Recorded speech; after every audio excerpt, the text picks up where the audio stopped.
volonté. Non, les hommes politiques agiront dans ta vision et ta volonté. En ton nom et les politiques agiront.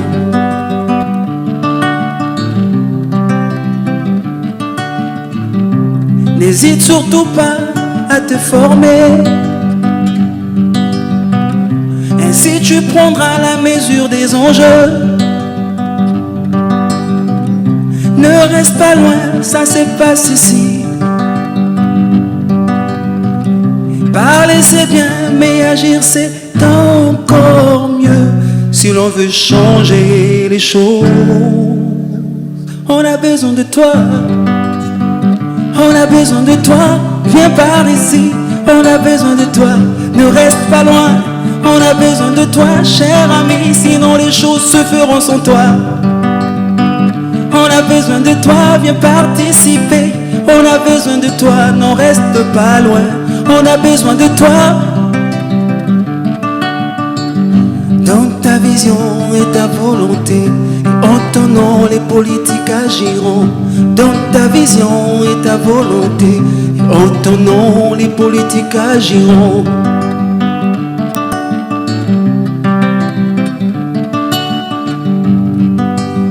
C'est un jeu collectif, mais toi tu restes là toujours plaintive. Au-delà des manifs, il va falloir devenir compétitif. Besoin de toi, tu vois, on a besoin de toi, sinon les choses se feront sans toi. Voilà, on a besoin de toi.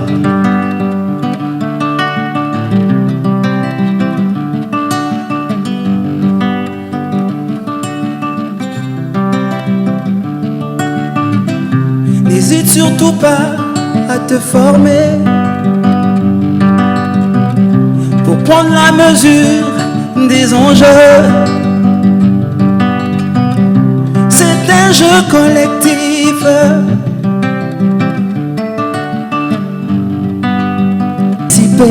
On a besoin de toi. On a besoin de toi. Merci.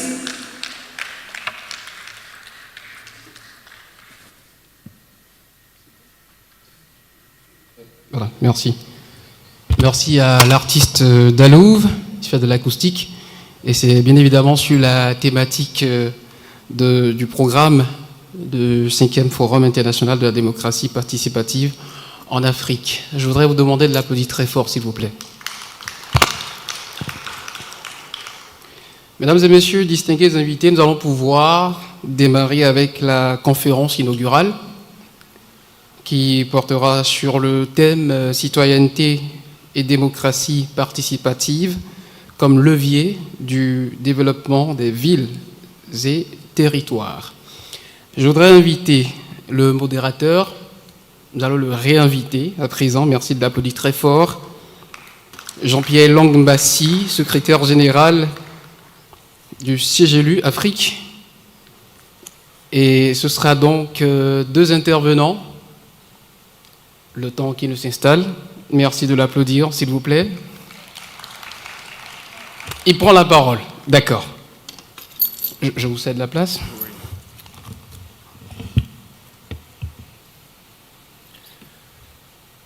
Merci. Si ma voix est un peu faible, c'est que je n'ai pas dormi la nuit. Je suis arrivé ce matin et je crois que le sujet est suffisamment important pour qu'on sacrifie un peu le sommeil pour réfléchir ensemble. J'ai été très interpellé par la chanson de l'artiste. Il a dit, on a besoin de toi. Seulement, il n'a pas qualifié le on. Participation des citoyens à la gestion des affaires publiques.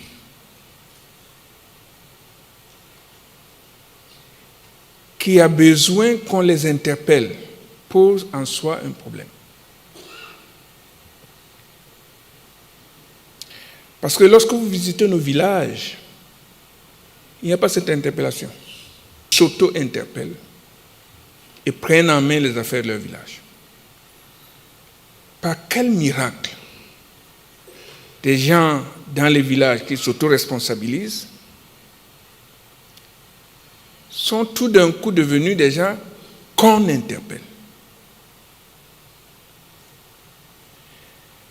Ça, c'est le premier problème qu'on a. Deuxième problème qu'on a,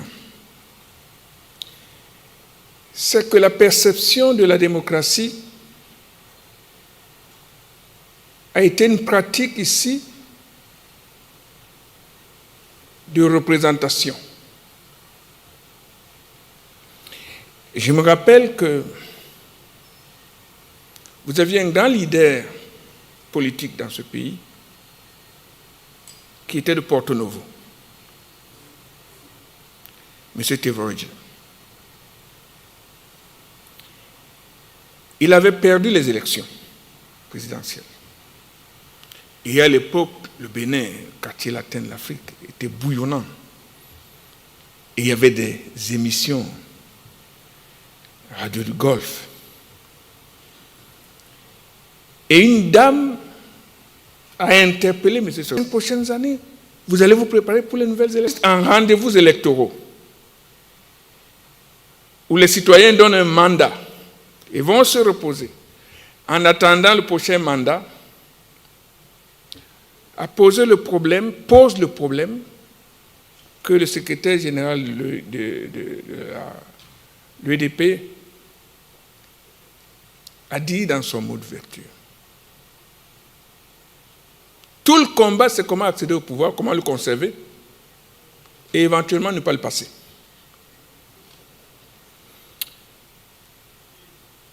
Je pense que la démocratie participative est probablement l'ingrédient pour réconcilier les citoyens avec les institutions publiques. Non pas pour diminuer la démocratie participative. Et ça, le ministre a raison de dire qu'il ne s'agit pas de substituer un mode de démocratie à un autre. Il s'agit d'enrichir la démocratie. Point final. Et l'enrichissement de la démocratie, c'est la participation. Sans interpellation. Parce qu'on connaît ce genre de participation qui consiste à dire on les a convoqués, on les a consultés, ils ont participé. Donc ce qu'on a cuisiné avant, on le sert, ils hument, on enlève le plat, ils ont participé. Ça, ce n'est pas la participation. Mais nous allons entendre deux intervenants qui vont peut-être nous préciser beaucoup mieux ce que c'est que cette démocratie participative, de leur point de vue. Et j'ai bien aimé les intitulés qui ont été choisis, c'est formidable et c'est excitant.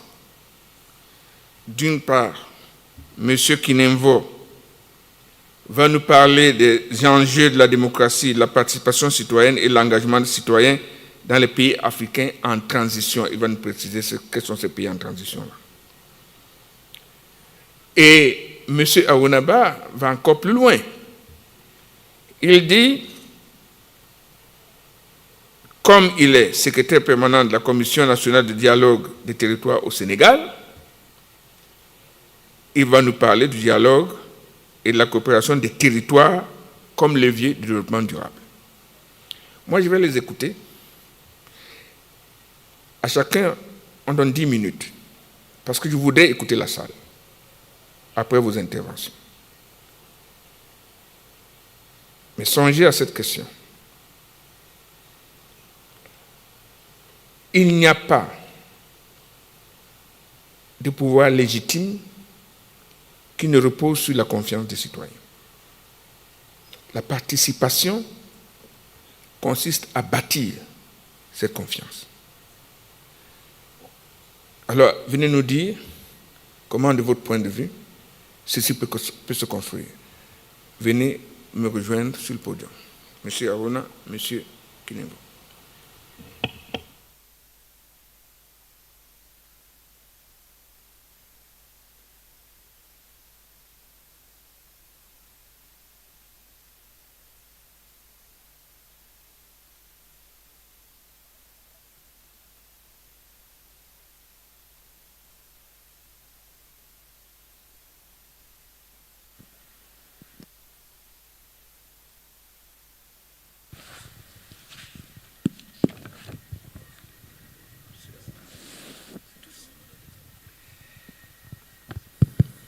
Alors l'exercice va consister à chacun 10 minutes. Je voudrais les donner à la queue leu pour que d'abord vous notiez ce qu'ils disent, vous serez studieux, et que vous notiez les questions que vous voulez leur poser. Et ensuite, on va vous donner la parole. Je vais commencer par M. Kinengo. Vous avez la parole. 10 minutes. Je vous arrête si vous dépassez les 10 minutes. Merci beaucoup, M. Jean-Pierre Longbassi, mon papa, parce que si vous me voyez ici aujourd'hui, parler de décentralisation, c'est grâce à lui.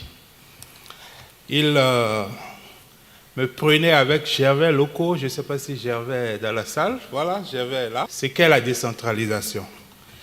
Et donc, et puis c'est lui qui m'a inséré dans le mouvement municipal, que ce soit en Afrique ou à l'international. Donc, quand Bachir a mentionné son nom, j'ai dit c'est mon papa qui revient à la maison. Et c'est difficile de prendre la parole après son papa. Parce que l'expérience, la vision qui s'éclaircit davantage ne facilite pas les choses. Mais je vais essayer de résumer quelques éléments. Le premier élément, c'est que la question de la démocratie est une question mondiale qui se pose à tous les pays du monde. Qu'on ne dise pas qu'il y a un continent où la démocratie est en difficulté et d'autres où la démocratie marche. Je vais vous donner quelques exemples. Premier élément, la présidentielle de 2001 aux États-Unis nous a montré véritablement que est-ce que c'est les électeurs américains qui ont choisi le président? Je crois que c'est la Cour suprême qui a choisi en dernier ressort les sondages en France où un président de la République est impopulaire à un niveau où plus de 70% des personnes sondées déclarent ne pas se reconnaître dans son action. Sur le continent, il y a quelques années, on avait des dictateurs, on avait des gens qui étaient au pouvoir à vie, mais aujourd'hui, il y a des alternances au sommet de l'État, il y a des élections législatives, il y a des élections communales, des élections locales, et donc le personnel se renouvelle et c'est vraiment quelque chose qu'il faut saluer parce que véritablement, la démocratie est en marche en Afrique. Mais le défi de la démocratie, ce défi qui se pose dans tous les pays du monde, c'est qu'il faut qu'à un moment donné, les attentes des citoyens puissent correspondre aux politiques publiques qui sont mises en œuvre. Parce que si nous nous entendons pour choisir des représentants, c'est pour qu'ils travaillent à l'intérêt général, pour qu'ils travaillent, que ce soit au niveau national, au niveau régional ou local, c'est pour que l'intérêt général soit préservé. Donc, c'est là toute la question. Je pense que le premier élément qu'il faut avoir à l'esprit, c'est le citoyen. Le citoyen en tant qu'acteur de cette citoyenneté, pour que cette citoyenneté puisse répondre véritablement aux exigences de la démocratie. Nous avons en Afrique des difficultés, des défis qui fragilisent la démocratie. Nous avons des questions d'autodétermination, nous avons des renforcements institutionnels à faire, nous avons les jeunes qui ont des difficultés d'accès à l'emploi, nous avons des systèmes sanitaires fragiles, nous avons des écarts à couvrir les besoins des citoyens. Donc ces questions-là, il faut véritablement les résoudre. Je vais aborder 2 éléments. Premier élément, c'est qu'il faut qu'on renforce les mécanismes de participation citoyenne. Ces mécanismes, il faut les renforcer et le niveau local, le niveau communal ou le niveau régional, ces niveaux-là me paraissent les plus pertinents pour commencer cet apprentissage. On ne devient pas citoyen participant à la gestion de la cité du jour au lendemain. Ça veut dire qu'il faut un dispositif, que ce soit à l'école, que ce soit au niveau des ONG, que ce soit dans les médias, il faut un dispositif pour former le citoyen, pour permettre aux citoyens d'être sensibles véritablement aux questions de gouvernance. Et donc, l'éducation citoyenne l'éducation civique me paraît un premier élément. Deuxième élément, il faut l'accès à l'information. Il faut que dans les modèles de gouvernance que nous avons, il faut véritablement mettre l'information à la disposition des citoyens. Il faut éliminer les inégalités, parce que les inégalités sont des sources d'exclusion d'une partie de la population dans la gouvernance. Au niveau de la participation citoyenne, il y a un certain nombre de niveaux. J'ai observé que généralement, quand nous parlons de participation citoyenne au Bénin, pour les citoyens participent à la formulation des politiques publiques. Et pour participer, il faut avoir l'information. Deuxième niveau, c'est que la collectivité locale ou nationale demande aux citoyens de donner leur avis. Je crois que c'est de ça que le secrétaire général parlait tout à l'heure. On consulte les citoyens, mais l'avis n'est pas forcément contraignant. Lorsque les citoyens sont consultés, l'autorité décide en dernier ressort. Le troisième niveau, c'est de faire participer activement les citoyens qui ont toute la liberté pour formuler des politiques, pour proposer des décisions, mais là encore, l'autorité peut toucher, réaménager cette formulation. Le troisième niveau, c'est que les citoyens et les autorités s'asseyent, travaillent et sortent un document qui s'impose au niveau des autorités qui dirigent. Et le cinquième niveau, c'est que la collectivité même se met en retrait et donne la main aux citoyens. On a dans ce modèle des appels à projets qui se développent ces derniers temps. Donc, à partir de ce moment, nous comprenons que les mécanismes de participation que nous développons ces derniers temps, qui s'arrêtent à des séances de reddition de comptes, ces mécanismes-là, c'est vraiment embryonnaire, c'est le début même du commencement de la participation citoyenne. Ensuite, j'ai vu des modèles de budget participatif au Bénin où, après avoir élaboré tout le budget, on convoque les ONG et quelques acteurs de la société civile et on leur demande leur avis.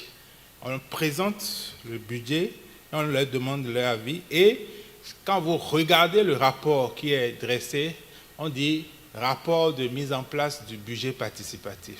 Je pense que les maires qui sont ici auront l'occasion, vendredi prochain, de suivre une session sur le processus du budget participatif et comprendront que véritablement, il faut élever le niveau.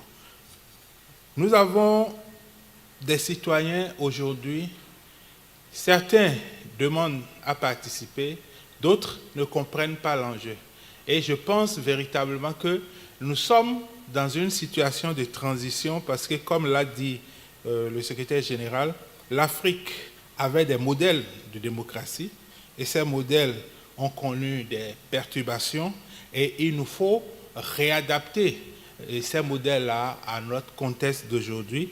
Et nous avons des défis sur le plan climatique, sur le plan économique.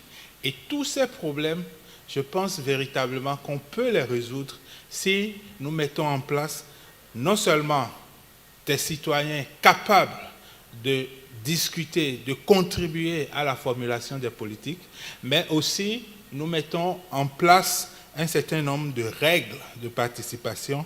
Et je pense que cette conférence nous donne l'occasion d'aller au fond du sujet et d'avoir des propositions pertinentes pour que, à partir de Cotonou, on puisse avoir des collectivités territoriales qui mettent en place des mécanismes de participation.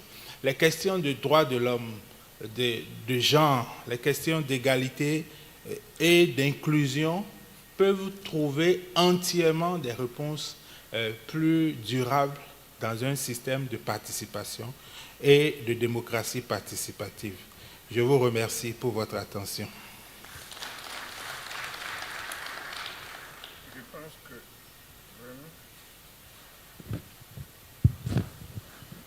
vous avez eu 28 secondes de plus. C'est tout. Bravo. Ce que je dois dire, vous avez raison, nous ne sommes pas ici pour juger les systèmes des autres. Nous sommes ici pour inventer une réflexion critique et rechercher les moyens d'améliorer ce que nous faisons. Et je ne me désintéresse pas des États-Unis ni de la France, mais je m'intéresse au Bénin, au Sénégal, d'abord. Je m'intéresse aux pratiques qui ont fait que les gens ont été tenus ensemble. Je n'ai pas dit qu'ils n'avaient pas de conflit, mais ils ont été tenus ensemble plus de milliers d'années. La profondeur historique et culturelle de l'Afrique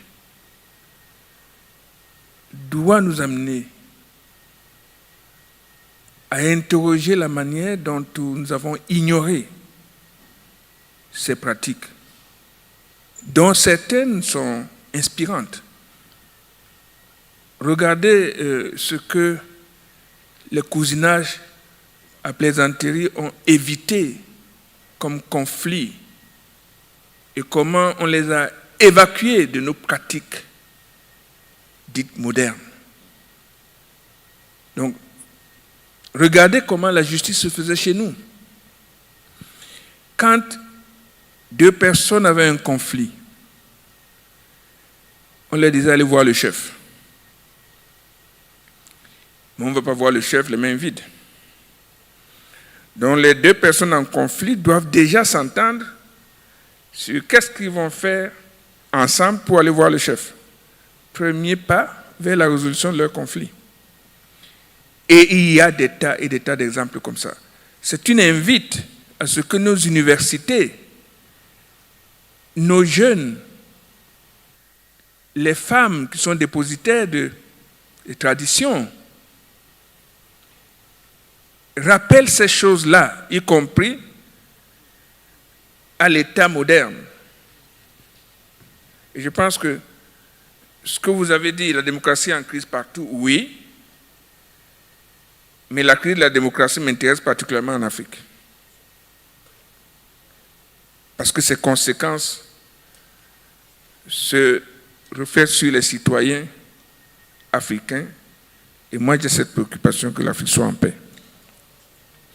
Alors peut-être que le dialogue des territoires peut peut-être être une voie. Allez-y. Merci beaucoup.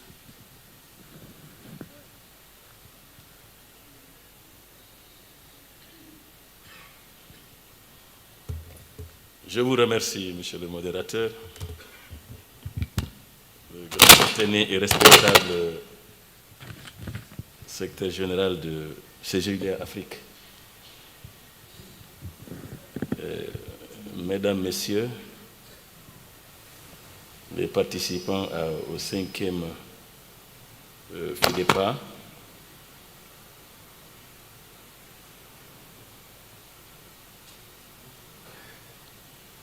à vos titres, rangs et grades. C'est évidemment un réel plaisir et à la fois un très grand honneur pour moi de me retrouver devant cette auguste assemblée, prenant la parole devant d'illustres intellectuels et praticiens de la décentralisation pour introduire une communication portant sur le thème de dialogue des territoires comme levier de développement durable. Je viens supplier à cette tâche M. Benoît Sambou, le président de la Commission nationale du dialogue des territoires du Sénégal, empêché. C'est donc en ma qualité de secrétaire permanent de la dite commission que j'interviens ce matin pour vous entretenir d'un retour d'expérience. Vous avez parlé fondamentalement de choses qui intéressent l'Afrique. Retour d'expérience du Sénégal, qui pratique depuis 2015, un peu plus d'une décennie, le dialogue des territoires pour lui avoir consacré et aménagé un cadre institutionnel avec d'importantes missions dans un contexte de finalisation de la réforme de sa politique de décentralisation dénommée Acte 3. Mais auparavant, je voudrais remercier, féliciter les organisateurs du 5e FIDEPA, le président de l'OIDP, le maire de la ville de Cotonou, une ville propre et majestueuse, comme on aurait à en voir souvent dans nos pays. Féliciter et remercier tous ceux qui ont travaillé de nuit comme de jour à la réussite de ce FIDEPA. Ce n'est pas évident, c'est beaucoup de sacrifices consentis, un processus qui se prépare sur une longue durée.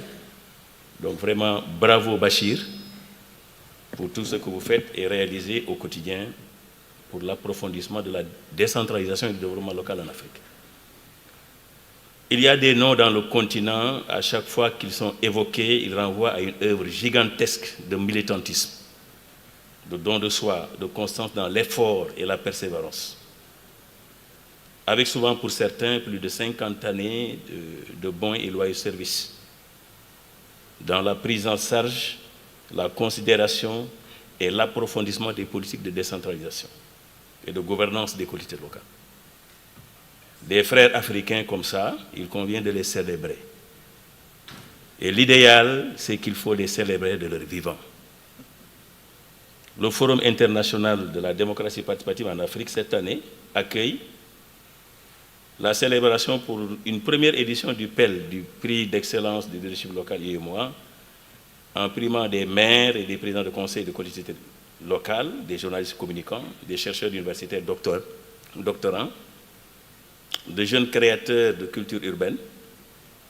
Je pense que c'est une excellente initiative à accompagner pour qu'elle garantisse davantage au fil des ans, et c'est d'abord l'affaire de tous, oui. Mais à côté, Bachir, je compte vraiment sur vous. Nous avons tous un devoir de mémoire et de reconnaissance des aînés, comme M. Jean-Pierre Elon Bassi, et de grands Africains comme lui, pour tout ce qu'ils ont accompli et continuent d'accomplir pour le continent. J'aurais participé, Monsieur le Président, volontiers à un applaudimètre retentissant pour lui prouver combien nous tous lui sommes reconnaissants. Et j'ai bien envie de le faire avec tous ceux qui le voudraient dans la salle pour dire merci Jean-Pierre pour votre engagement et votre loyauté dans le portage de la cause des territoires africains. Sauf que vous avez dépassé 4 minutes comme ça. Merci beaucoup. Alors, je vais me rattraper très rapidement.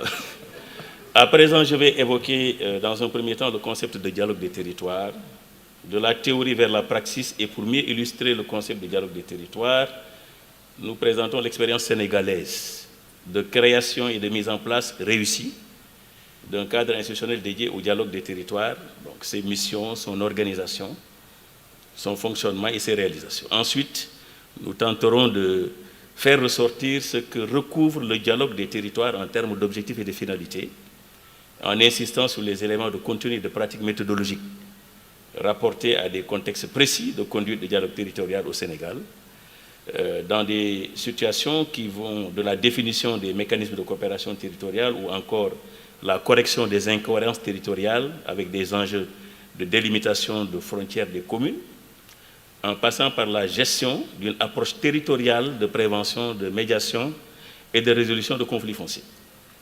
Alors, 3 cas concrets de conduite de dialogue territorial au Sénégal dans le cadre des missions de la CNDT, la Commission nationale de dialogue des territoires, pour lesquels nous avons pu à terme produire de la capitalisation, nous ayant permis de modéliser le processus méthodologique de conduite du dialogue des territoires. Enfin, en tirant les leçons apprises, nous avons pu documenter de manière scientifique et technique le lien entre le dialogue des territoires et la démocratie participative, avec des fertilisations croisées du point de vue de la similitude des objectifs poursuivis, des finalités et de leur approche méthodologique. Nous conclurons la communication pour effectivement soutenir et étayer la thèse selon laquelle le dialogue interterritorial et la démocratie participative peuvent favoriser le développement durable de plusieurs façons. Très rapidement, sur des définitions conceptuelles, comme le temps m'est compté, je survole pour dire que le dialogue des territoires est un concept important en matière de gouvernance et de prise de décision. Il implique l'engagement de différentes parties prenantes afin d'identifier des solutions et des compromis. Je ne parle pas de compromission, je parle bien de compromis, le sens de la compromission et du compromis. Il s'agit ici de compromis qui tiennent compte des intérêts de tous.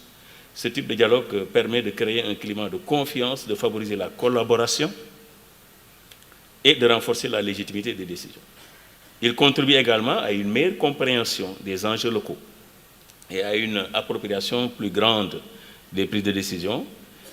Il peut concerner des sujets variés tels que l'aménagement du territoire, l'environnement, le développement économique. Donc, le dialogue des territoires est un processus de concertation et de collaboration entre les acteurs locaux, tels que les autorités locales, les entreprises, les organisations de la société civile, les habitants et les institutions académiques pour promouvoir donc, le développement durable à l'échelle du territoire donné. Donc ça, c'est la théorie. Maintenant, rapporté à la réalité, à cette échelle territoriale, locale et communautaire, le dialogue des territoires trouve du sens dans sa capacité à générer des mises en contexte et ou des problématisations collectives sur des enjeux de territoire pour déboucher soit sur des consensus ou soit une meilleure interaction des parties prenantes en présence. C'est-à-dire qu'on ne perd jamais avec le dialogue des territoires, on gagne ou on apprend, pour paraphraser quelqu'un.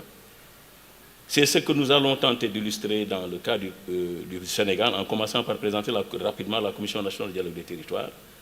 Je ne vais pas trop m'y appesantir, c'est une institution créée par décret rattaché à la présidence de la République et qui est un organe technique de réflexion stratégique consultatif mis à la disposition de M. le Président de la République du Sénégal et de son gouvernement. La CNDT est chargée d'assister le Président dans la définition des mécanismes de coopération territoriale, d'accompagner le gouvernement dans la promotion de ce qu'on appelle les groupements d'intérêt communautaire, les GIC, d'aider les collectivités territoriales à la mise en place de groupements d'intérêt communal ou des établissements publics territoriaux. C'est un organe aussi qui a pour mission, dans le cadre de l'impulsion de la dynamique territoriale attendue, dans la deuxième phase de la réforme qui est en cours, je n'ai pas le temps pour développer sur l'acte 3, mais sachez qu'elle vise à organiser le Sénégal en territoire viable, compétitif et porteur de développement durable. Et donc, dans le cadre de la finalisation de cette réforme dans sa deuxième phase, il nous est demandé de faciliter la constitution des groupements territoriaux, ce qu'on appelle les pôles territoires, de l'envisager sous la forme non pas de collectivités locales, mais de coopération territoriale. Ça peut être un groupement mixte ouvert à d'autres catégories d'acteurs. Et faciliter les relations entre le gouvernement et les collectivités territoriales d'une part et d'autre part entre les collectivités locales elles-mêmes. Dans sa composition, la CNDT comprend des représentants de la présidence de la République, de l'Assemblée nationale, du Conseil économique, social et environnemental, donc toutes les institutions, la primature, des ministères comme celui en charge de l'économie, du plan et de la coopération, des finances, du ministère de la justice, des collectivités territoriales et surtout des associations d'élus, l'association des maires du Sénégal et l'association des départements. Donc c'est parce qu'on a tenu compte d'ailleurs de l'évolution de l'architecture institutionnelle, parce que vous n'êtes pas sans savoir qu'il y a le Haut Conseil des collectivités territoriales qui siège donc au sein de de la commission. La commission aussi est présidée par un représentant du président de la République qui est nommé par décret et qui a rang et avantage de ministre d'État. Donc c'était Benoît Sambou qui devait être là et qui a pu être empêché. Donc nous nous réunissons en session ordinaire une fois tous les 3 mois sur convocation du président. Donc ça c'est le travail que je saute. Elle est alimentée annuellement par le budget de l'État, aussi la CNDT, sur la base d'un PTBA, le plan de travail budget annuel. Alors 3 cas de conduite de dialogue sur lesquels je ne vais peut-être pas m'appesantir. J'avais prévu d'aller dans le contenu, mais je les ramasse. Premièrement, c'est la définition des mécanismes de coopération territoriale, ce qui a permis, grâce au dialogue du territoire, au Sénégal de disposer des instruments juridiques, n'est-ce pas, de l'intercommunalité et des autres formes de coopération territoriale, et de travailler également à la mise à disposition pour les acteurs qui se meuvent dans le cadre de ce qu'on appelle les instruments de gouvernance. La correction aussi des incohérences territoriales, c'est un grand morceau en matière de décentralisation. Je pense que tous les pays ont en partage cette difficulté-là, d'avoir précisément le tracé des frontières des collectivités locales. Et de ce point de vue, le dialogue des territoires a permis donc de travailler à une grande concertation autour des outils techniques produits par l'ANAT, l'Agence nationale d'aménagement du territoire du Sénégal. Donc c'est des outils d'ingénierie territoriale sur lesquels il faut vraiment suffisamment de discussion et d'appropriation. Il y a également la promotion d'une approche territoriale de prévention, de médiation et de résolution de conflits fonciers, où nous avons pu positionner l'intercommunalité et les autres formes de coopération territoriale comme véritablement des alternatives. Au lieu que des collectivités locales connaissent des contradictions, qu'elles soient ensemble autour de ressources partagées pour adopter une intercommunalité ou une coopération territoriale qui leur permet de gérer ensemble. Bon, il n'y a pas que ces thématiques sur lesquelles la CNDT a évolué, donc des thématiques de dialogue sur lesquelles également nous avons été sollicités portent sur, par exemple, la gouvernance du secteur de sécurité et la participation citoyenne, ou en relation avec l'Institut des États-Unis pour la paix, USIP, et le réseau ouest-africain pour l'édification de la paix, ONEP. Nous avons montré comment les collectivités locales et les communautés à la base pourraient participer et jouer le rôle dans le cadre que voilà à travers une approche territoriale du dialogue de la sécurité et de la paix. Il y a aussi l'implication dans les processus de recherche-action qui nous ont permis aujourd'hui, et c'est en cours, d'accompagner alors l'élaboration de ce qu'on appelle les schémas de cohérence territoriale, qui sont des projets de territoire dans le cadre de l'érection de 18 métropoles au Sénégal, la métropole internationale de Dakar, 7 métropoles régionales et 10 métropoles d'équilibre. Alors, je termine rapidement sur les leçons apprises. Au regard des thématiques adressées sur des situations concrètes qui ont alimenté le dialogue du territoire, nous avons tenté de capitaliser le processus méthodologique pour quelqu'un qui souhaiterait faire du dialogue du territoire. Et nous avons dit les questions du quoi, quand, comment et qui. Donc j'ai terminé avec le quoi. Maintenant, sur la question du quand, là nous avons estimé, avec l'expérience de la CNDT, que le processus de dialogue au sein des territoires peut être conduit dans divers contextes et situations en fonction des besoins et enjeux spécifiques de chaque territoire. Et ces situations courantes au processus de dialogue peuvent être initiées dans le cadre de la planification urbaine. Donc j'ai développé, mais bon, je reste sur l'intitulé, la gestion des ressources naturelles par exemple, la résolution des conflits fonciers, je l'ai évoqué tout à l'heure, le développement économique local, oui, avec une capitalisation de beaucoup de pratiques que nous avons connues au Sénégal à travers le programme d'appui au développement économique local. Et personnellement, en impulsant moi, de l'époque où j'étais directeur général de l'Agence de développement local du Sénégal, donc une approche de filière porteuse avec les chaînes de valeur. La cohésion sociale, l'aménagement du territoire et infrastructures. En somme, le dialogue territorial est un outil essentiel pour favoriser la participation citoyenne. Donc, sur la question du comment, pour conduire un processus de dialogue de manière efficace, la CNDT a identifié des étapes clés. Donc, le temps ne me permet pas d'aller dans le dedans. Je vais les énumérer. C'est l'identification des parties prenantes, la définition des objectifs, la création d'une plateforme de dialogue. Je renvoie à qui le veut de consulter pacte.sn. Vous mettez Google pact.sn, vous avez toute la documentation dans le cadre que nous avons effectué dans le cadre du dialogue des territoires. Donc, de la communication aussi, communiquer surtout de manière transparente sur le processus de dialogue territorial, sur les étapes à venir, les dates, les réunions.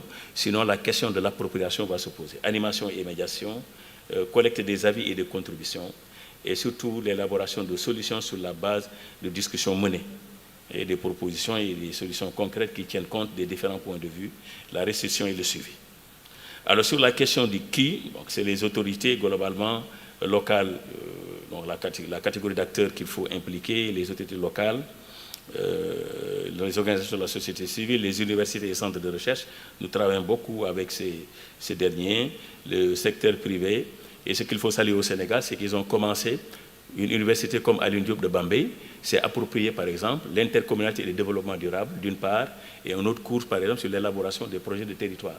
Donc ce qui veut dire que c'est l'université au service du développement territorial et de la démocratie participative. Alors maintenant j'en arrive, et peut-être là que je vais conclure, les liens entre le dialogue des territoires, la démocratie participative et le développement durable. Le dialogue territorial et la démocratie participative partagent des valeurs communes telles que la participation, la transparence, la co-construction et le renforcement du lien social. En combinant ces approches, il est possible de favoriser une gouvernance plus démocratique, légitime et efficace au niveau local, en impliquant les citoyens dans la gestion des affaires qui les concernent directement. Participation citoyenne, transparence et redevabilité, construction de politiques publiques, renforcement du lien social. J'avais prévu d'aller en profondeur, mais je me contente pour dire que le dialogue interterritorial associé à la démocratie participative peut effectivement favoriser le développement durable en promouvant une gouvernance plus participative, inclusive et coopérative, ce qui permet de mieux répondre aux besoins des populations, de préserver l'environnement et de promouvoir la durabilité des territoires. Alors, le lien entre le dialogue interterritorial, la démocratie participative, en favorisant le développement durable des territoires pourrait être fait de plusieurs façons, on l'a annoncé. Je conclus de ce point de vue. Inclusion des parties prenantes, en favorisant la participation des divers acteurs locaux, les habitants, les associations, les entreprises, les collectivités, dans les processus décisionnels. Le dialogue interterritorial contribue à une prise de décision plus inclusive et donc à une meilleure adhésion des populations aux politiques de développement durable. Partage des connaissances et des pratiques, des leçons apprises. Le dialogue interterritorial permet d'échanger des informations entre différentes collectivités ou régions. Des informations entre différentes collectivités ou régions, ce qui favorise l'apprentissage mutuel. L'apprentissage mutuel et l'adoption de bonnes pratiques en matière de développement durable. Alors, je saute. En résumé, le dialogue des territoires est un outil très puissant pour favoriser le développement durable, en mobilisant des acteurs locaux autour d'une vision partagée, en encourageant la collaboration et la co-création de solutions adaptées aux besoins et aux défis. Voilà pourquoi la CNDT continue son bonhomme de chemin sur la base d'un plan stratégique qui a permis d'identifier un phasage à 3 étapes. Il fallait prendre en salle d'abord, pour la première étape, l'élaboration des instruments juridiques, de l'intercommunal de coopération territoriale, ensuite les instruments de gouvernance au sein de ce cadre, et terminer par la production, n'est-ce pas, d'outils d'ingénierie territoriale qui puissent favoriser davantage le développement territorial à travers donc, les schémas de gouvernance territoriale. Je m'en arrête ici, Monsieur le Président, en espérant pouvoir interagir plus tard avec les questions qui seront posées. Je vous remercie pour votre aimable attention. Merci beaucoup. On a été très tolérants. Vous avez 8 minutes de plus que ce que vous avez été alloué. Ce n'est pas grave, parce que c'est très intéressant ce que vous avez dit. Maintenant, ce que j'ai retenu de ce que vous avez dit et qui va aider peut-être à structurer le débat avec la salle, c'est qu'au fond, au Sénégal, on s'est aperçu que la dimension territoriale du développement est aussi importante que la dimension sectorielle du développement. Ça, c'est un point qui n'est pas partagé dans tous les pays, ni par les organisations de Bretton Woods. La Banque mondiale avait fait, en 1995, je crois, un document sur l'importance de la géographie dans le développement économique. Et puis, ils ont oublié. Comme d'habitude, ça passait de mode. Ça, c'est la première chose qui est apparue dans ce que vous faites, et vous avez bien fait de le placer au plus haut niveau. Sauf que, et là je commence à mettre une pierre dans votre jardin, chaque fois que ça va au plus haut, le risque, c'est la virtualisation. La virtualisation, on en a parlé, donc on l'a résolu. Ça, c'est la première. C'est un risque majeur qui nous guette tous. Et la deuxième chose que vous avez dite, c'est qu'il faut territorialiser les politiques publiques. Combien de pays le font? Et quand vous dites ça au Sénégal, le faites-vous? Parce que c'est quoi territorialiser les politiques publiques? C'est faire en sorte que les collectivités territoriales soient les maîtres d'ouvrage des politiques publiques et non pas des bénéficiaires des politiques publiques. Ça change totalement. Parce que si vous voulez faire du développement local, et si les appels d'offres sont passés de Dakar, tous les architectes seront à Dakar. Vous parlerez de décentralisation, mais en réalité, vous ne faites qu'en parler. Pour le pratiquer, il faut que le territoire soit à l'origine et à l'impulsion de tout. Non pas exclusivement, l'État a créé les collectivités territoriales. Ils ne se sont pas créés tout seuls. Donc l'État a éprouvé le besoin à un moment donné d'avoir des collectivités territoriales. Mais une fois qu'ils l'ont créé, ensuite ils l'ont porté sur les épaules pour courir. En attendant le moment où, quand ils vont le poser par terre, il ne saura pas marcher ni courir. Donc quelque part, l'accompagnement des collectivités territoriales, c'est une bonne chose. Leur mise sous tutelle, c'est une mauvaise chose. Un enfant, quand il naît, il tombe, il se relève, on peut tenter de le porter pour aller plus loin et plus vite. Mais si on veut qu'il apprenne, il faut qu'on le laisse tomber, se relever, tomber, se lever. Un jour, on le voit courir.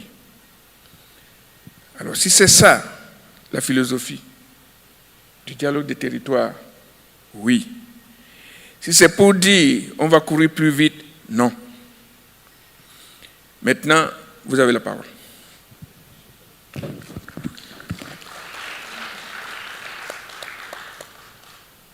Il y a des micros dans la salle? Je vais enregistrer les intervenants. Oui. Peut-être vous donner des noms. Alors, on va faire comme ça. On va prendre ce côté.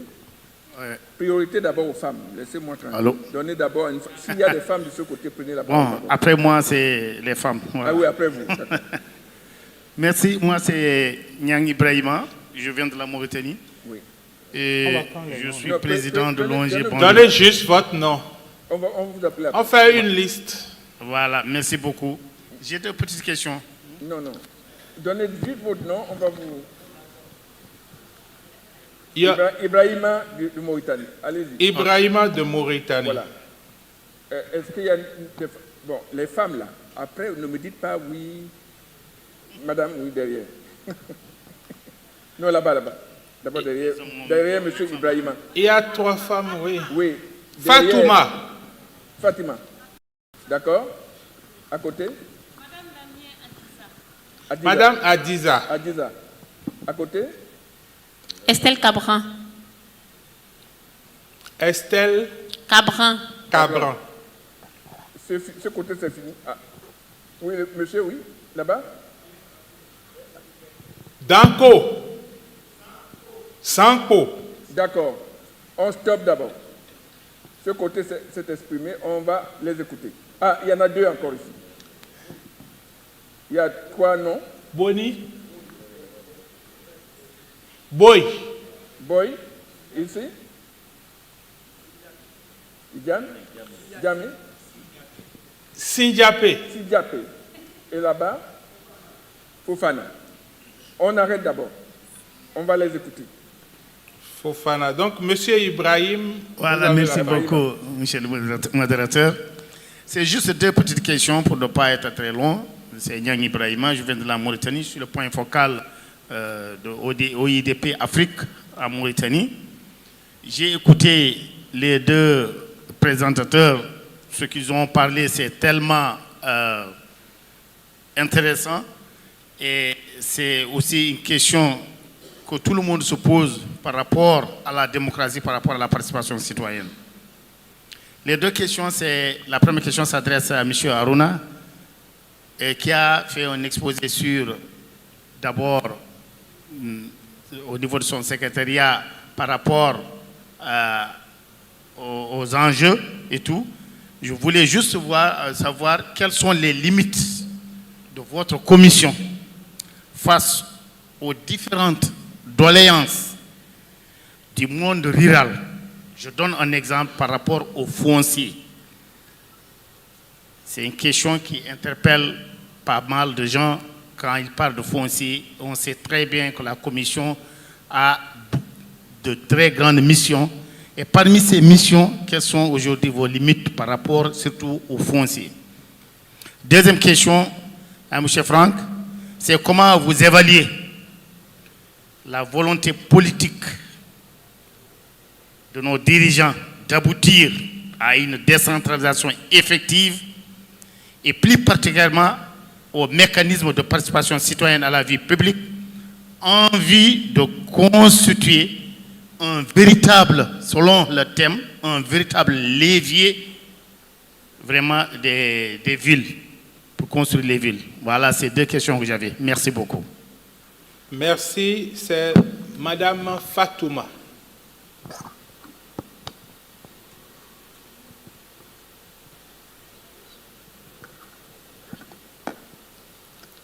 Bonjour tout le monde. Monsieur le modérateur, messieurs les panélistes,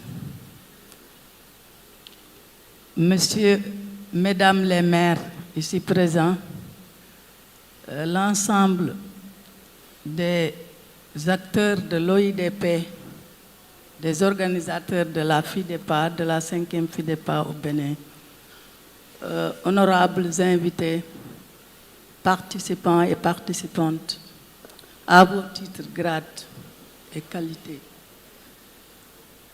Nous nous réjouissons en tant que Sénégalaises d'avoir eu à participer à ce forum et de venir pour la première fois au Bénin, à Cotonou même, vraiment une capitale qui nous a beaucoup charmés. Moi, j'interviens sur le cas de Monsieur Sambou qui a parlé du dialogue des territoires. Donc, en tant qu'adjointe au maire, je m'appelle Fatma Silla, je suis mandatée par mon maire, M. Ahmed Dieye, un jeune maire très ambitieux, vraiment qui est presque un frère pour le maire de Khombole. Moi, je pense que ce dialogue des territoires et cette intercommunalité, s'il y avait quelque chose de palpable ou à réaliser comme un comportement qu'on peut toucher du doigt, je pense que Toubatoul et Khombole constituent des exemples patents. En tout cas, chez nous, au-delà de l'acte 3, parce qu'on a eu à connaître la réforme de 1996, on a eu à créer aussi des communautés rurales en 1972, dont Toubatoul en fait partie, pour ensuite, avec l'acte 3, en passant par l'acte 2, avec la communalisation intégrale. Mais toujours, on parle d'imperfection des textes. On dit toujours que les textes doivent retourner à l'Assemblée nationale parce qu'il y a un faible niveau du statut de l'élu local en général. On a eu des avancées notoires, mais concernant les communes de Khombole et la commune de Toubatoul, vraiment les maires adoptent ce dialogue-là des territoires. Récemment, on avait un problème du foncier, comme l'a dit monsieur de la Mauritanie, mais on a appelé les manifestants pendant 5 heures d'horloge, on a discuté, on a trouvé des solutions, on leur a fait des propositions, on leur a retourné les choses et pour qu'ils nous ramènent ce qu'ils en pensent ou bien ce qu'ils proposent pour qu'ensemble on puisse trouver des solutions. On a aussi mis en place un comité des sages.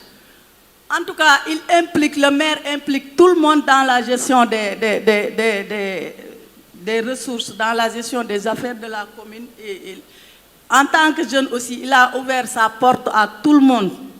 Tout ce que tu veux dire, tu viens. Et il prend toujours en compte ce qu'on lui dit. Vraiment, c'est ce qui explique ma présence ici. Chez nous, ce sont les présidents de commission qui exécutent, qui travaillent, qui font tout. Il ne fait que donner des ordres. Parce que quand on délibère, les décisions du conseil municipal sont exécutoires. Maintenant, ce sont les commissions et les adjoints qui sont chargés de l'action sociale. Moi, j'ai en charge 3 commissions: action sociale, santé, action sociale, éducation, formation éthique, commission religieuse et environnement. Donc, je vous positionne en tant que superviseur, mais aussi à chaque fois, les populations concernées, on les consulte. Vraiment, chez nous, il y a un véritable dialogue des territoires et on a pris une date chaque année, chaque 23 juillet, on rencontre l'opposition, les acteurs de la société civile pour trouver les solutions aux problèmes de la communauté. Merci pour la contribution. Oui, s'il vous plaît, autant que possible, pour donner la chance à chacun de parler, parlons moins longtemps. Madame Adiza.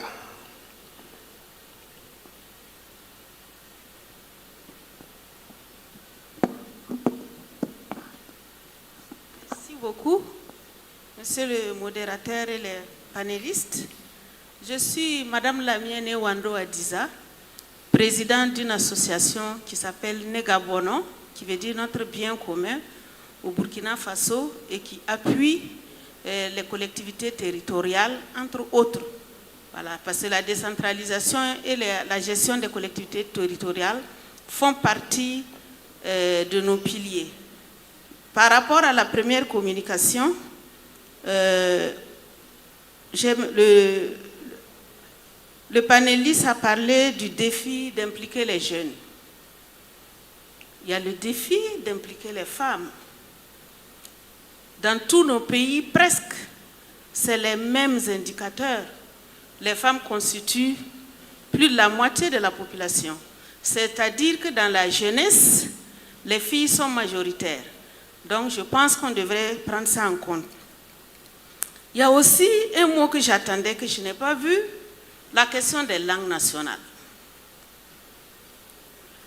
Si tous ces processus sont faits en français, je m'interroge parce que mon association a comme premier pilier l'utilisation des langues nationales. Et nous nous sommes réjouis que le gouvernement actuel au Burkina a érigé les langues du Burkina Faso en langue nationale. Parce que tant qu'on ne travaille pas en langue nationale, pour moi, c'est la soi-disant participation.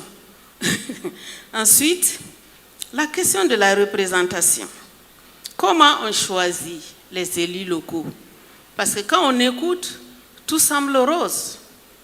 Mais on sait que nos systèmes électoraux sont gangrénés par l'argent.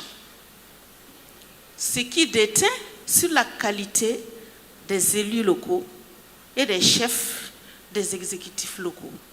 Parce que ce n'est pas qui a des idées, qui a une vision, qui a un engagement, mais qui a de l'argent qu'il devrait retourner quand il prend fonction. D'où l'alimentation de la corruption. Ensuite, le rôle et la place de la culture. La culture aussi fait partie du premier pilier de notre association, parce que la culture, tant que la culture n'est pas intégrée, parce que dans le cadre de la décentralisation, il y a beaucoup d'outils techniques, mais nous pensons qu'il est temps de prendre en compte la culture. Les mécanismes qui existent, quitte à les améliorer, mais nous pensons que ça devait être des points qui devraient être abordés. Pour le deuxième panéliste, je voudrais savoir quelle est la relation exacte entre cette institution et les maires au quotidien. Parce que je m'interroge sur des risques de doublons ou de prendre la place des maires. Et je voudrais un exemple très concret qui a montré, qui a donné des résultats, parce que je suis évaluateur aussi, des résultats concrets sur justement ce mécanisme. Je vous remercie. Merci, Madame Estelle. Je veux poser une question à M. le secrétaire général de l'OIDP. Nous disposons de combien de temps? Il reste 30. On doit finir dans 15 minutes. Bien. Alors, s'il vous plaît, est-ce que vous pouvez être assez synthétique pour poser votre question en 2 minutes? Merci. Ok, donc merci Monsieur le modérateur. Je suis Estelle Cabran, adjointe au maire de la commune de Ouélé, une commune rurale en Côte d'Ivoire. Alors ma première question a été déjà prise en compte par ma voisine. C'était lié aux questions de genre. Parce que dans le discours du premier intervenant, je n'ai pas entendu parler des femmes. Donc je suis aussi chargée des questions de femmes de ma commune. Donc ma seconde question est relative au 5e pilier de la démocratie participative. Il a dit qu'à ce niveau, on devrait pouvoir donner la parole aux ONG, faire des appels à projets. Donc je me pose la question de savoir comment les aspirations des populations pourraient être prises en compte si ce sont les ONG seulement qui prendraient en compte, qui répondaient à ces appels à projets. Merci. Merci, Monsieur Zanko. Vous pouvez aussi dire que ce qui a été traité avant, vous passez votre parole parce que ça a déjà été traité. Nous recommencer par dire, je dis comme on a dit avant, s'il vous plaît. Merci beaucoup. Ma seule question est de savoir, vous avez dit aussi que dans le système démocratique, la participation citoyenne est au cœur. Mais à titre consultatif, je veux savoir que est-ce que cette participation citoyenne a vraiment sa force si le citoyen est au cœur de la démocratie à titre consultatif? Merci. Merci, Monsieur Boy.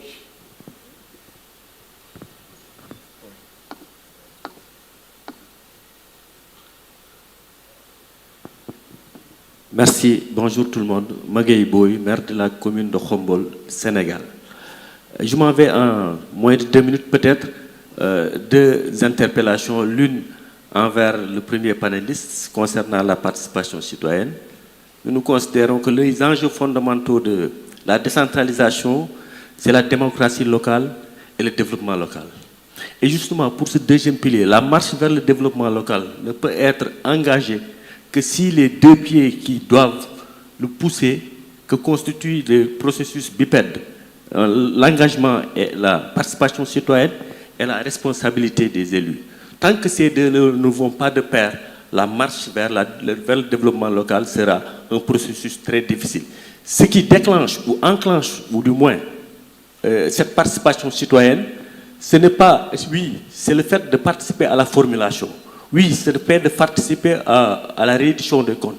Mais d'abord, c'est le fait de participer au financement et à l'apport du citoyen à la prise en charge des questions de développement.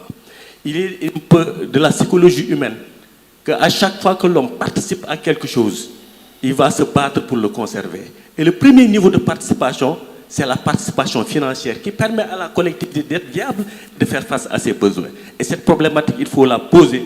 Comment faire pour mobiliser plus de ressources aux collectivités locales? Ce qui me permet de transiger vers un peu le modérateur. Merci de l'avoir dit tout à l'heure, qu'au lieu de nous apprendre à marcher, on nous porte. Surtout qu'ici, on ne nous porte pas, on ne nous apprend pas à marcher, on nous laisse une place. Alors, la prochaine question est relative au 2e panéliste portant sur le dialogue des territoires. Vous l'avez dit tout à l'heure, monsieur le modérateur, on le dit très bien, mais parfois on ne le fait pas.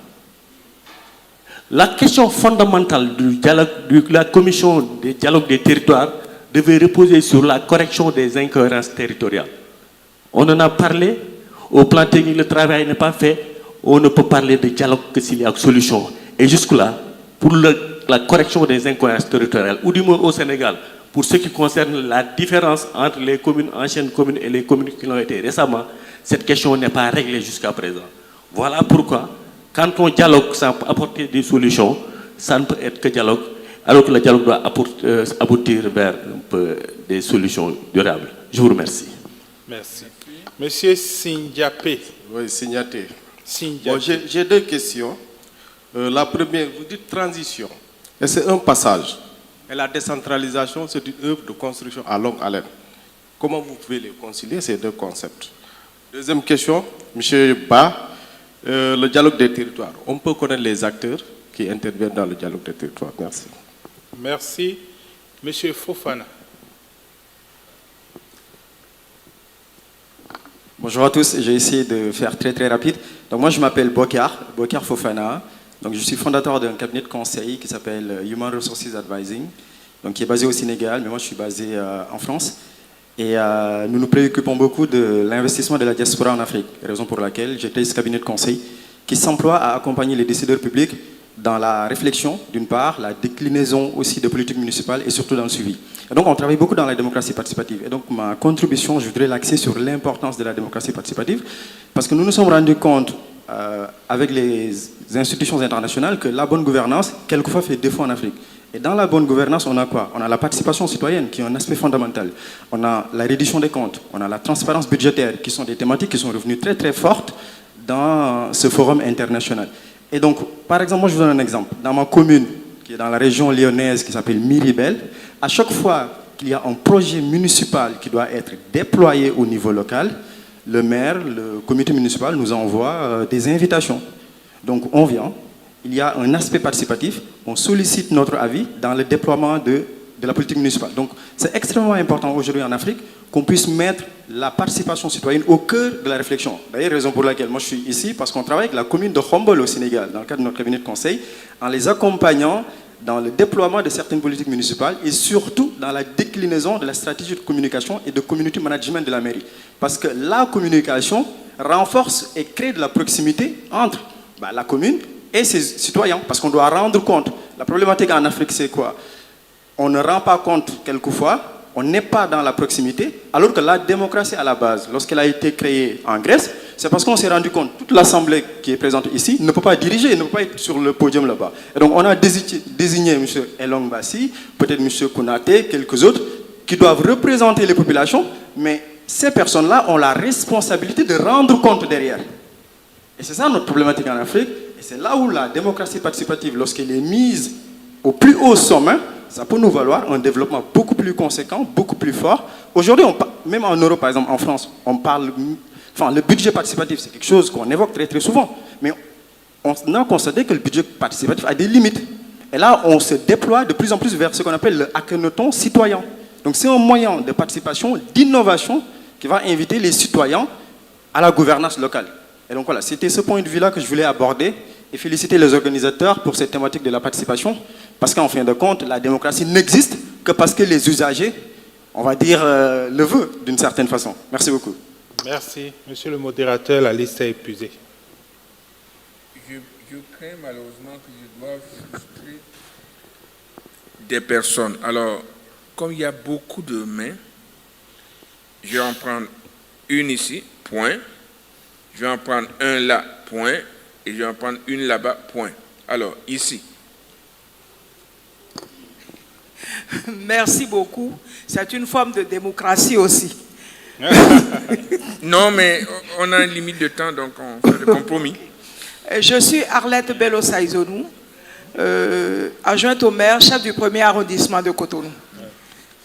Merci de me donner la parole. Bello-Sadio. Il a dit que la question de démocratie se pose à tous les États. Je suis d'accord.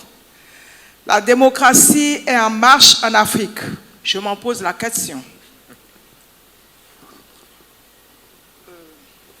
Éliminer les inégalités, je suis d'accord.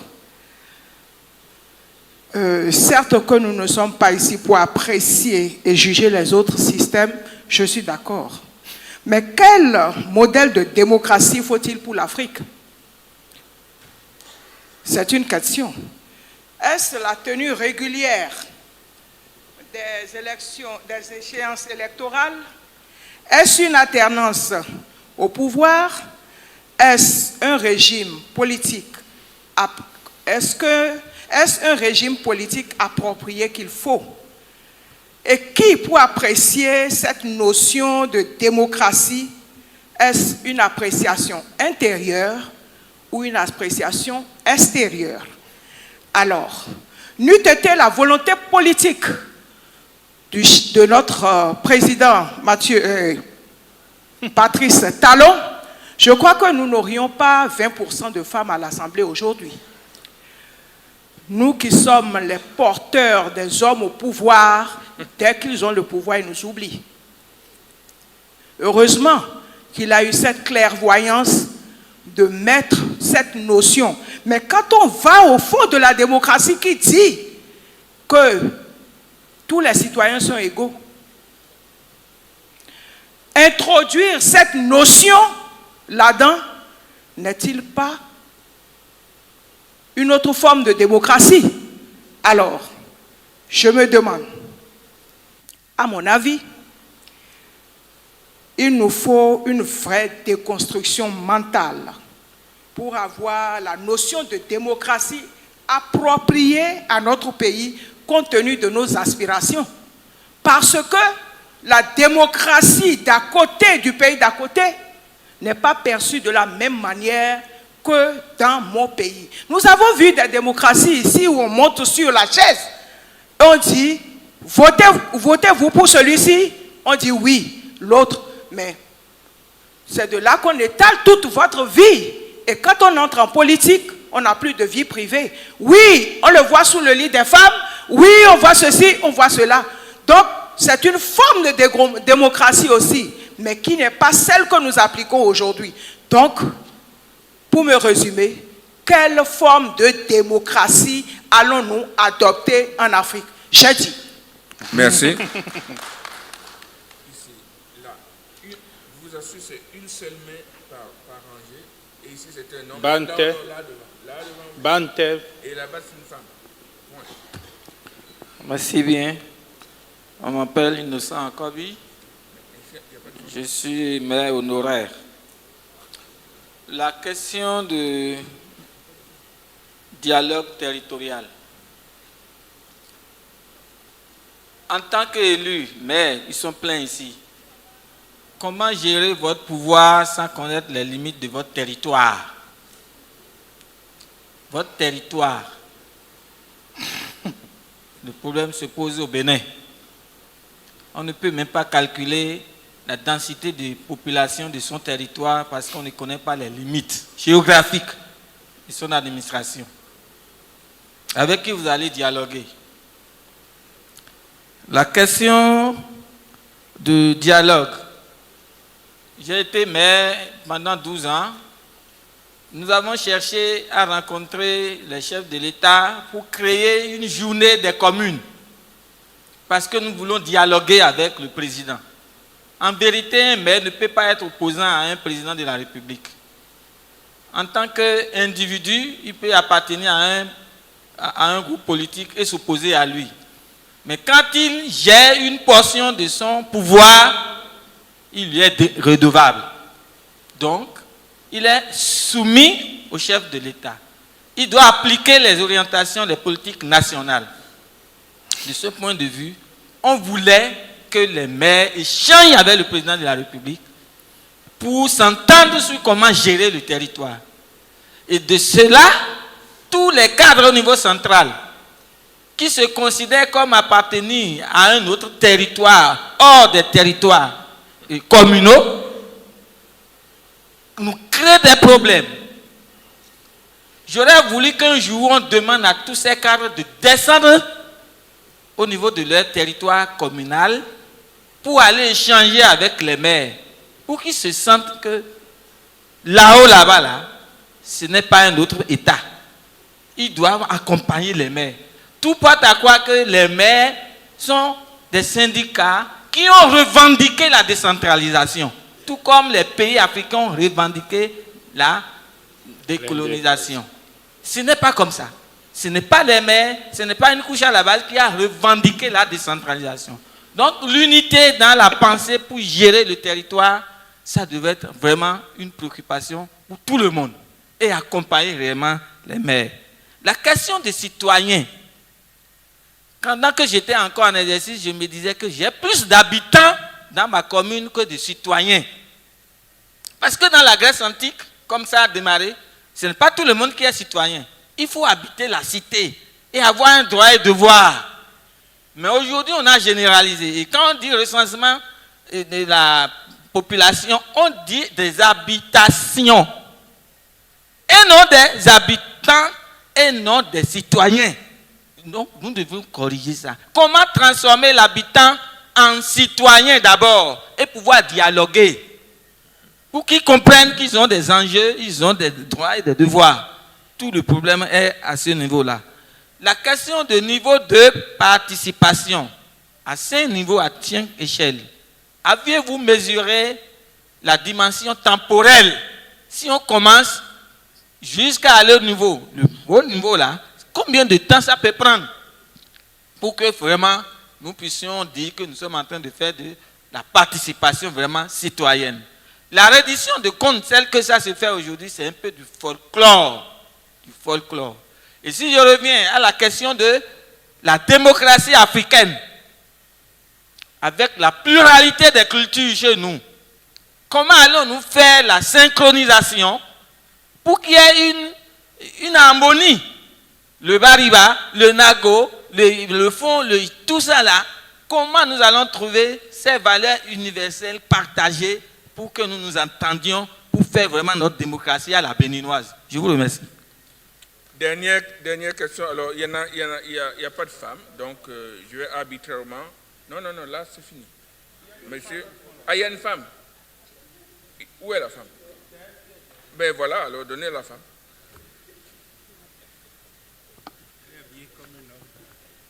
Voilà.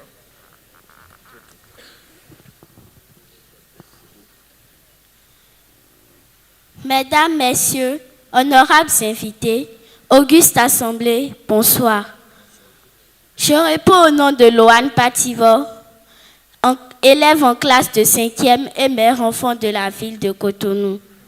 Je viens de l'Association nationale des conseils enfants du Bénin, ANACEB, qui a pour mission de faire participer les enfants de chaque commune du Bénin à la démocratie locale à travers l'information, la formation à la citoyenneté responsable, l'apprentissage des valeurs démocratiques dans un esprit de fraternité, justice et travail pour un développement durable. Ma question s'adresse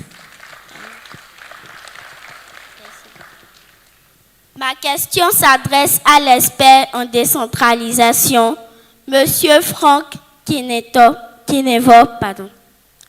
Comment les enfants peuvent-ils contribuer et s'impliquer dans la démocratie participative? Merci. Merci beaucoup. Vous voyez, nous allons donc commencer à répondre en partant de la dernière, comme ça. Alors, Franck. Merci, Monsieur le Secrétaire général. Les enfants sont des acteurs importants dans toutes les communautés. Les enfants, c'est l'avenir, c'est la relève. Et donc, pour moi, les premiers éléments de participation des enfants, c'est de respecter d'abord leurs droits.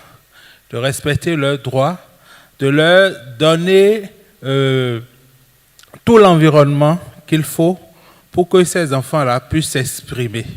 Les enfants, contrairement à ce que nous pensons, les enfants comprennent bien ce qui se passe autour d'eux et ont des points de vue que les collectivités territoriales doivent intégrer, doivent prendre en compte dans les politiques publiques. Je sais qu'il y a dans certaines communes le conseil municipal des enfants qui siège périodiquement. Et donc, je trouve que c'est une bonne chose de tenir ces sessions de conseil des enfants, parce qu'à ces réunions, les enfants discutent entre eux et formulent des propositions. Et à ces réunions, ils font remonter leurs besoins, leurs attentes, leurs aspirations, et c'est une très bonne chose. Je pense que les maires doivent encourager ces genres de cadres pour que les enfants s'expriment, qu'on les écoute et qu'on puisse les insérer dans la gestion de nos collectivités territoriales. Merci. Je vais avec la question de M. Kobi tout à l'heure, qui disait, bon, alors, comment gérer un pouvoir sans connaître les limites de son territoire? Comment faire en sorte d'avoir un vrai échange avec le président de la République? La journée de la commune n'a pas été organisée, je suppose, dans le cas du Bénin. Et comment faire des habitants des citoyens? Vous avez une recette, dites-le. Et enfin, qu'est-ce que c'est que cette histoire de niveau de participation? Qui en a défini la dimension temporelle? Et enfin, on a parlé de démocratie africaine, et il dit, mais c'est très difficile à synchroniser avec la démocratie moderne. Comment vous faites ça? Qui est-ce qui peut contribuer à ça? M. Aouna?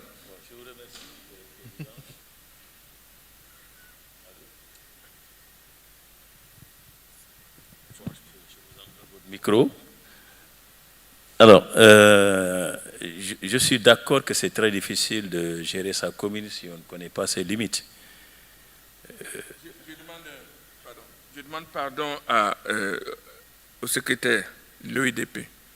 Heureusement, il est dans son... Les questions là vont nous amener à presque 30 minutes de délai. On fait quoi? On coupe? Voilà, synthétiser et couper. Bon, d'accord, parce qu'il y a énormément de questions ici. Bon, je vais les regrouper en 6 groupes de questions. Voilà. Donc, monsieur le maire, je pense que son expérience est très explicite. 12 ans. Il ne faudrait pas chercher à opposer les maires avec les pouvoirs en place. C'est inutile. C'est contre-productif. Il faudrait commencer par comprendre que les collectivités locales, c'est des démembrements de l'État d'abord. Je suis d'accord avec vous qu'il faut aller à des élections, mais une fois les élections terminées, tout le monde devrait se retrouver dans un cadre républicain au service du pays. Autrement, c'est un éternel recommencement. Ça, c'est un fait. C'est important pour un pays qui est sérieux et qui se respecte de régler la problématique de la délimitation des frontières des collectivités locales. Voilà pourquoi au Sénégal, c'est un chantier. Nous n'avons pas dit que la question de l'incohérence territoriale a été évacuée totalement. Ce n'est pas sorti de mes propos, monsieur le maire. Et même par abus de langage. Quand les gens convoquent la réforme de l'acte 3 de la décentralisation comme étant une réforme terminée, c'est une insouciance. La réforme n'existe pas encore. On a eu droit à une première phase au Sénégal qui nous a permis d'avoir des acquis en termes de communication intégrale. Terminé. Mais sur les modèles de territorialisation de politique publique, je reviendrai tout à l'heure, parce que je suis un secrétaire général bizarre, j'ai un pied dans l'institutionnel et un pied dans la recherche. Nous avons le temps de le faire. Vous n'aurez pas le temps de revenir. Bon, c'est dommage donc pour les maires qui seraient été curieux de savoir comment le faire. Vous leur donner rendez-vous. Bon, d'accord. D'accord. Donc sur le modèle précisément, parce que ça donne une réponse à votre interrogation. Vous avez dit que territorialisation de politique publique, oui, si on n'a pas un bon modèle, encore qu'il faut que les collectivités soient des maîtres d'ouvrage, dans la pratique ou dans la théorie. Nous allons plus loin. Parce que je suis sûr et certain que le chantier est ouvert pour la mise en place des pôles territoires, et je vous renvoie à un avenir très récent. Le Sénégal a pris l'option fondamentalement d'aller vers l'érection des pôles territoires, mais option établissements publics territoriaux. Ça, c'est fondamental pour les territoires. Ça leur permet donc de jouer le rôle. Ensuite, quand on dit modèle de territorialisation de politique publique, nous, les praticiens, là, nous sommes interpellés. Hein? pour aller innover la façon dont nous approchons la planification et la programmation des investissements dans nos collectivités locales. Pour moi, territoire c'est une politique publique, c'est partir des indicateurs de politique publique, de les répercuter sur le territoire des collectivités locales avec des situations de référence très claires, pour amener à installer le dialogue entre le niveau local et le niveau national. Tant que vous ne le faites pas, vous ne pouvez pas dialoguer avec le niveau national. Quand nous sommes parvenus à faire en sorte que les cadres logiques des projets et programmes en ancrage dans les plans de développement des collectivités locales s'assimilent à peu près avec les politiques sectorielles au niveau national, mais c'est un surplus de financement pour les collectivités, monsieur le maire Boy. Parce que l'État, à partir de ce moment, en se rendant compte que vous êtes dans la gestion axée sur les résultats, parce que certainement, si vous allez à la page 150-151 du PSE, vous allez voir que les indicateurs PSE en lien avec la santé de la mère, de la reproduction, par exemple, c'est accès aux soins prénataux, accouchement assisté par du personnel médicalisé. Si vous, dans votre commune, vous êtes capable d'avoir pratiquement la même portée que le programme qui est pris en charge au niveau du ministère, mais le ministère va rester sur le niveau national et vous concédez l'opérationnalisation et vérifier que vous avez le capital humain pour le faire. Par exemple. Mais tant qu'on n'a pas fait ça, on n'est pas dans la territorialisation du politique public. Il faut que les politiques publiques se retrouvent très exactement, je suis d'accord, dans le niveau territorial. Mais qu'on laisse cette appréhension d'opposer les collectivités locales avec le niveau national. Non, c'est un tout cohérent, c'est des démembrements de l'État. Et sur le financement, je voudrais d'abord vous recommander, parce que nous avons accompagné un certain nombre de collectivités locales, et c'est heureux d'ailleurs qu'il y ait des cabinets de recherche qui travaillent à accompagner des collectivités locales. Je les encourage à davantage tropicaliser leur action, parce que la théorie elle est trop aérienne par rapport aux réalités de nos pays africains. Si vous maîtrisez, si vous faites un effort dans la maîtrise de l'information territoriale, vous allez vous rendre compte que beaucoup de nos collectivités ne sont pas pauvres. Nous méconnaissons nos territoires. On peut en améliorer de ce point de vue, donc la fiscalité.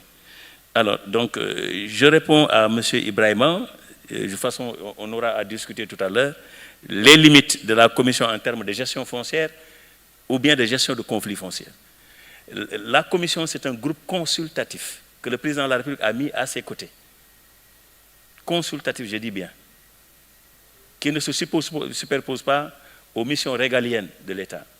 Nous ne prenons pas le pari de se substituer aux collectivités locales. Une dame l'a demandé tout à l'heure. Je voudrais simplement vous dire que sur les 14, et ça le DG l'a demandé de l'ADL, qui siègent au sein de l'ADL, de la CNDT, vous avez la primature, 2 ou 3 ministères, je les ai précisés, en salle des collectivités locales, de l'économie et des finances, du ministère de la Justice, mais vous avez sur les 6, quand même 8 élus. 8 élus nationaux et territoriaux et locaux. Donc c'est l'affaire des collectivités locales, la CNDT.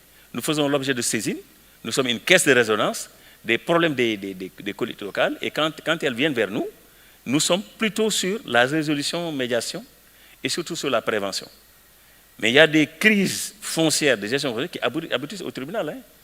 Et quand ça arrive à ce niveau-là, malheureusement, la CNDT ne peut rien faire. Donc c'est le juge qui devra prononcer. Donc la suite à donner. Je voudrais maintenant terminer très rapidement pour faire un plaidoyer qui consisterait plutôt à demander au secrétaire général de l'OIDP de faire en sorte, si c'est possible, que le modèle de dialogue des territoires donc, soit l'affaire de tout le monde dans le continent et que les gens puissent les intégrer dans le dispositif et nous permettre peut-être demain, quand on discutera de dialogue des territoires en tant que cadre institutionnel, qu'on aurait des cas pratiques à partager autour de nous. Je vous remercie, Monsieur le Président. Merci beaucoup. Beaucoup de questions ont été répondues ici. Hein. Je crois que beaucoup se sont reconnus dans ces réponses. Je vais simplement rappeler celles qui n'ont pas été répondues clairement et qui pourraient faire l'objet d'un aparté, parce que ce n'est plus le moment d'y répondre. Peut-être d'un mot pour vous. En particulier, cette affaire de démocratie en marche, élection, alternance, appréciation par qui? Ça, je crois que c'est une question qui a été posée. Et une suggestion, une déconstruction mentale, mais le moyen de déconstruction mentale, là, je ne le comprends pas très bien. Ensuite, il y a une autre question qui a été posée sur le déploiement d'une politique municipale de community management. Je crois que quelqu'un l'a dit. Est-ce que quelque chose comme ça peut être envisagé, y compris dans le dialogue des territoires? Et enfin, une autre question qui a été posée, qui, vous l'avez repris, mais c'est cette affaire de territorialisation des politiques publiques. Moi, j'ai fait un commentaire là-dessus à la fin de notre propos. Oui, merci, Président. Et je crois que les questions de dialogue, c'est délicat. Moi, je me rappelle, le chef de l'État était allé dans le grand marché de Cotonou, où il a rencontré toutes les femmes. Ils ont discuté en langue nationale. Ils se sont compris qu'il faut délocaliser le marché. Mais lorsque 3 années après, là où le marché a été reconstruit dans une autre commune à Abomey-Calavi, lorsque c'est fini et qu'on doit commencer par délocaliser le marché, toutes ces femmes-là se sont soulevées pour dire qu'elles ne veulent pas que le marché quitte Cotonou pour aller à Calavi. Donc, les questions de niveau de participation, c'est des questions ouvertes où chaque collectivité met en place, c'est une volonté politique, c'est les élus qui décident de quel niveau de participation ils veulent aller.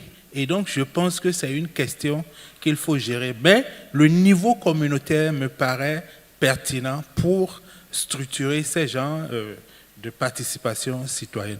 Le deuxième élément, c'est de dire que le processus de décentralisation, c'est quelque chose qui ne finit pas.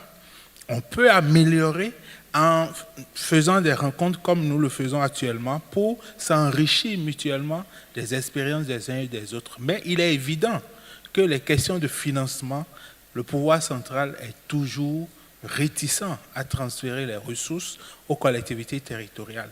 Donc il faut que les collectivités territoriales mènent des plaidoyers, organisent aussi à leur niveau une bonne mobilisation des ressources, à mon avis. La question de la démocratie, chaque pays met en place sa démocratie. Je pense qu'au niveau communal aussi, la démocratie doit être aux couleurs du territoire. C'est les pratiques. On dit dans certaines régions qu'on fait sous l'arbre à part l'arbre. Ça, c'est un modèle qui existe dans notre culture. Le président de séance a l'habitude de donner l'exemple d'une commune au Mali où, après 5 ans, on invite les citoyens à voter et les citoyens disent « mais l'équipe qui est là nous satisfait, on n'a pas envie d'aller voter, il ne faut pas arrêter alors que c'est un mandat de 5 ans ». Donc, il y a des mécanismes. Nous devons travailler à mettre en place des règles qui tirent leur source de notre culture, de notre histoire, etc. Et c'est à chaque pays de le faire. Merci, Monsieur le Président. Merci. Je crois qu'on va arrêter cette séance ici. Vous voyez bien qu'on a ouvert les portes avec beaucoup d'interrogations.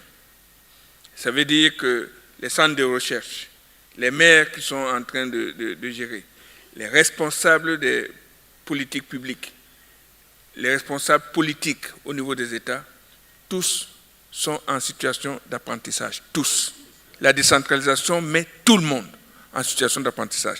Toute prétention d'avoir la solution parce qu'on a telle position n'est que prétention. Il faut être en recherche-action et il faut être en écoute. Et faites confiance. Moi, je suis vieux.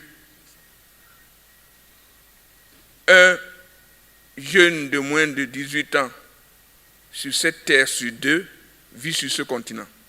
Faites confiance. Ils vont trouver des solutions à condition que vous ne fermiez pas tout. Merci. Merci Président pour cette modération de qualité. Et c'est bien de travailler, c'est mieux de manger. On va peut-être faire une photo de famille. Oui, la photo des panélistes. En attendant que les photographes s'organisent, je vais donner quelques indications pour l'après-midi. Donc, on va prendre la pause déjeuner maintenant. Ça nous prendra 1 heure. On se retrouve ici en salle à 16 heures pour commencer le panel. Évidemment, tout ne peut pas être discuté dans le premier panel, dans le panel inaugural. Nous avons laissé des ouvertures pour que les échanges puissent s'approfondir au cours des panels et au cours des sessions parallèles qui vont se suivre.